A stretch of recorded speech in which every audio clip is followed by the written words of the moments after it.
Goeiedag, ek is Gerard van die Bybel in 1 jaar span, saam met jou op reis deur die Bybel. Vandag het ons die voorreg om Eksodus 23 te lees en hierdie deel vorm deel van die sogenaamde verbondsboek wat ons lees vanaf Eksodus 20 en Daniël in 23 word dit afgesluit. En dit bevat praktiese wette vir Israel se daaglikse lewe. God roep sy volk om regverdig, heilig en afhanklik van hom te leef, en hy beloof sy leiding en beskerming. En hier in Eksodus 23 leer ons dat ons regverdig en getrou moet leef, barmhartig moet wees en anders as die wêreld optree, en dat ons moet rus in God en vertrou op God, en dan natuurlik moet wegbly van kompromieë af. En Eksodus 23 wys ook vir ons vooruit na Jesus Christus, want Jesus was die vervulling van die wet, hy is die bron van die ware rus, en natuurlik is hy ons leidsman wat ons veilig lei. Enkele gedagtes rondom die teksgedeelte self. In verse 1 tot 9 lees ons van reg en geregtigheid. Ons moenie vals getuienis gee nie, moenie saam met die meerderheid verkeerd doen nie, en o God, as ek na die TV kyk en die nuus kyk, dan wonder ek hoeveel keer sien ons dit. En dan natuurlik, wees regverdig teenoor armes en teenoor jou vyande. En hierdie optrede spreek iets van integriteit en geregtigheid. Ons moet reg doen, selfs al doen ander verkeerd. En ons moet liefde vir ons vyand wys, en ons moet selfs ons vyand se diere help as die in die nood is.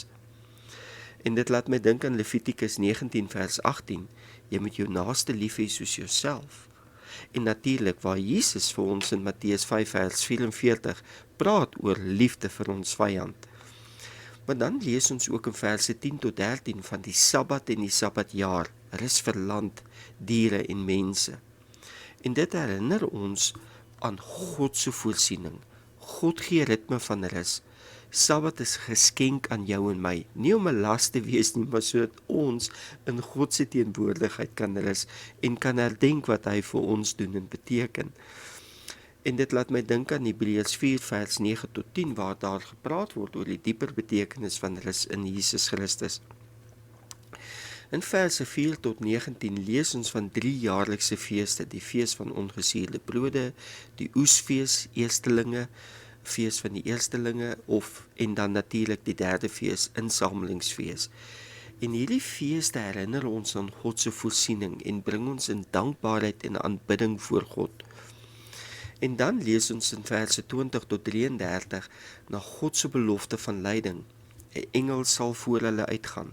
God sal hulle in die beloofde land inbring en hy waarsku hulle teen afgoderry en om te waak teen kompromie en nie ander gode te dien nie, in vers 24 spesifiek. Maar dan ook wat vir my interessant is in verse 29 tot 30. God gee nie die hele land vir hulle op een slag nie. Hy lei hulle tree vir tree, stap vir stap om die land in te neem. En dit word bevestig in Deuteronomium 7 vers 22, waar God die vyand geleidelik voor hulle uitdryf.